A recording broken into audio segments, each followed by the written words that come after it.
Дулаан шуугантай 7 хоног эхэлж байна. Монгол Ардын нам ардчсан нам зэрэг хуралдлаа. Үүнтэй зэрэгцээд улсын хурлын гишүүн тусгаар тогтмол эв нэгдлийн намын дараагаар сонгогдов. Товчхондоо эрх сонгуулиар Монголоо тавьж дүүхүү Монголтойгоо үлдэхүү гэдэг ширүүн тэмцээд эхэлж байгаа юм. Энэ тулааны үр дүнд задарч хагарсан Ардын нам хожиж гарах шиг болов. Учир нь унган нэрийг авсан Монгол Ардын хувьсгалт нам Ардын намтайгаа эвсэл бол сонгуулахаар болов. Ядчил манан баг зэрэг сэрхийз. Харин ардчсан нам бол хамгийн их алдсан нам болох шиг боллоо. Намрын энэ хоёр гэдэг хүн бол ардчсан намын хувьд дайраад ирсэн гай дарамт өгдөггүй зүтгэршгэл байлаа. Ерөнхийлөгчөөс ахуулаад Монгол улсын хүчний бүх байгууллага нийлээд зогсоож чадаагүй тэр хүн Монгол Ардын намтай нэгдснээр ахин улс төрд хөл тавилаа. Улс төрд жоох улсын хурлчүүдээ одоо бол элбэгдэрж ерөнхийлөгч айлгтай тэмцэх газар шүүх прокурор бүгд нийл зүтгээдэж өнгөрсөн харваа болох шиг болов.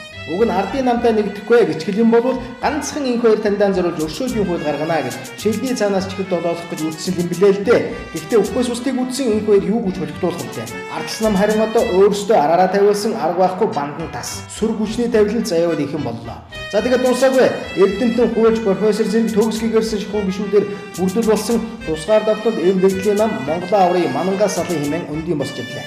Бас дээрээс нь хөдөлмөрийн үндэсний нам шийдэл бүрж Борголдоо намын даргын эвлэгнүүд хөшгний цаанаас залгасан манангийн савар суларлаа. Ирэх сонгуулийн прогноз хичнээн бодлоондарч хичнээн хүмүүсийг угжнаас салгаж ямар шүү орон зай цаг хугацааг дуулахыг бид таашгүй болов. Гэхдээ энэ бүх бүжигнаанд донд ганц л зүйл цэг тавих байхаа гэж найдаа. Өчнөө жил Монголыг минь харанхуулсан манангийн сүдрэл арилаасаа. Тэр цагт Монгол улс өндийн сэргийн нэг л өндөлсөн байхад Монгол маань босноо. Урагшаалх нь гүй. Дэлхийн хөгжилтэй хөл нийлүүлнэ. Монгол улс минь мандан бадрах болтугай. Түмэн олны минь хиймэр сул эвэр болтугай.